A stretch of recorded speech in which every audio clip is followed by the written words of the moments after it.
Halo, Assalamualaikum warahmatullahi wabarakatuh. Anak-anak, di pertemuan kali ini kita masuki bab pertama, yaitu mengenai pengenalan gerak makhluk hidup pada lingkungan sekitar. Nah, anak-anak, kita wajib bersyukur kepada Allah Subhanahu wa Ta'ala karena kita telah diberikan tangan dan kaki, sehingga kita dapat dengan mudah mengambil barang-barang yang kita butuhkan dan pergi ke tempat yang kita inginkan atau bergerak ke tempat yang kita inginkan sesuai dengan perintah otak kita. Nah, ketika kita bergerak menuju suatu tempat, kita kan akan melintasi suatu perjalanan atau misalkan suatu lintasan dengan kecepatan tertentu dan dengan waktu yang tertentu juga kan dalam melakukan pergerakan. Nah, tahukah kamu apa sih hubungan antara kecepatan dengan waktu dan gerakan kita? Nah, pernah nggak sih kamu berpikir bagaimana kaki dan tangan kamu maupun organ-organ dalam tubuh kamu itu juga dapat bergerak? Nah, agar mengetahuinya, ayo kita pelajari bab ini dengan penuh antusias ya. Disimak ya, semangat! Halo guys, anak-anak, kita masuk ke bab pertama di IPA, yaitu ada gerak benda dan makhluk hidup di lingkungan sekitar. Kita langsung aja ya. Nah, pembahasan dalam bab ini itu terdiri dari dua materi, yaitu fisika dengan biologi. Nah, yang seperti kamu lihat di sini sudah bisa saya tuliskan. Fisika itu pembahasan yang pertama mengenai konsep gerak. Nah, konsep geraknya apa aja sih yang dibahas, yaitu gerak lurus, gaya, dan hukum Newton 1 sampai 3. Sementara di biologi kita membahas 3 sub materi, yaitu sistem gerak manusia, sistem gerak hewan, dan sistem gerak pada tumbuhan, yang masing-masing indikator sistem gerak manusia itu membahas tentang rangka, sendi, otot. Sistem gerak pada hewan itu gerak hewan di air, udara, di darat, dan sistem gerak pada tumbuhan gerak endonom, gerak higroskopis, dan gerak eksionom. Namun, pada pembahasan kali ini, misal saya akan membahas fisika terlebih dahulu mengenai konsep gerak yang dimulai dari gerak lurus. Pertama, ada gerak lurus. Sebelum kamu mempelajari gerak lurus, perhatikan dulu gambar yang ada di bawah. Gambar di bawah itu kan ada ilustrasi jarak rumah ke sekolah. Nah, setiap hari kan kamu berangkat tuh dari rumah ke sekolah, kemudian kembali lagi ke rumah. Misalkan jika diukur jarak rumah ke sekolah 2 kilometer, maka jarak tempuh yang kamu lakukan setiap hari adalah 4 kilometer. Namun, perpindahan yang kamu lakukan bernilai 0 kilometer. Mengapa demikian? Apakah perbedaan makna antara jarak dan perpindahan? Nah, jarak ini merupakan panjang lintasan yang ditempuh, sedangkan perpindahan itu merupakan jumlah lintasan yang kamu tempuh dengan memperhitungkan antara posisi awal dengan posisi akhir benda. Nah, atau dengan kata lain, perpindahan merupakan jarak lurus resultan dari posisi awal sampai posisi akhir. Sekarang pikirkan, perjalanan saat kamu pergi ke rumah ke sekolah itu, apakah kendaraan yang kamu tumpangi itu melaju dengan kecepatan tetap? Misalkan kamu tuh uh, jalannya stabil, nggak ada digas cepet-cepet, atau jalannya cuman pelan-pelan aja, atau dengan kecepatan yang itu-itu aja. Nah, perhatikan ya, untuk lebih jelas, pada gambar 1.3 ada tampak seorang atlet yang bergerak lurus beraturan, mampu menempuh jarak 30 meter dalam waktu 6 second.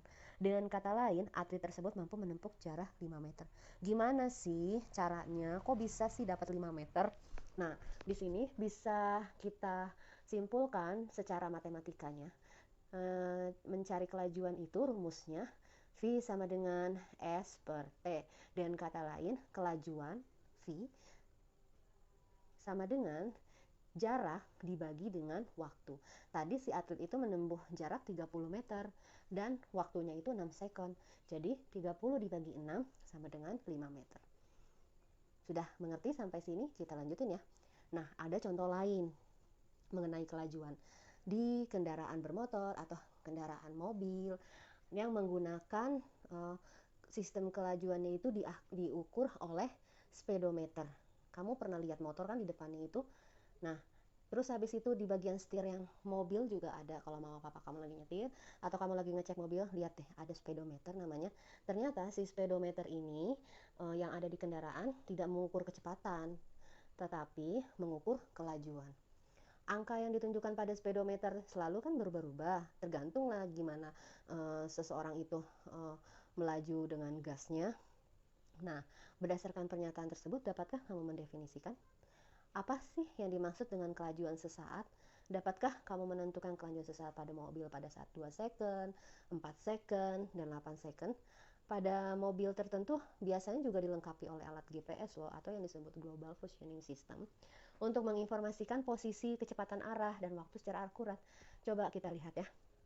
Gambar 1.5 terlihat pada GPS mobil melaju dengan kelajuan yang tetap, yaitu 20 meter per sekon atau 72 kilometer per jam. Nah, tahukah kamu apa artinya? Kita lihat ya. Global Positioning System itu, atau yang disebut GPS, memiliki konsep sistematis. Cara matematikanya masih sama. Nah, namun di sini ada yang disebut, meskipun kelajuan dan kecepatan memiliki definisi konsep yang berbeda, namun pada ini ada gerak lurus beraturan.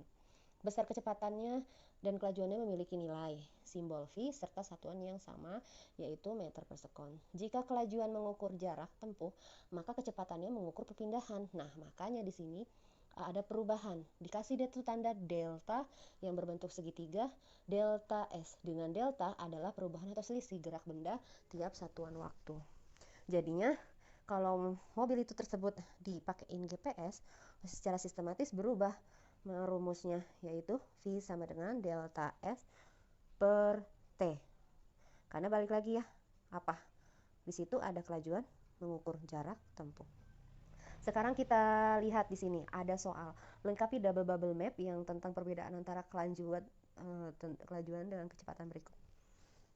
Nah, kita lihat yang berkaitan dengan jarak tempuh, ada speedometer, terus ada apa lagi yang tadi Mesa bahas.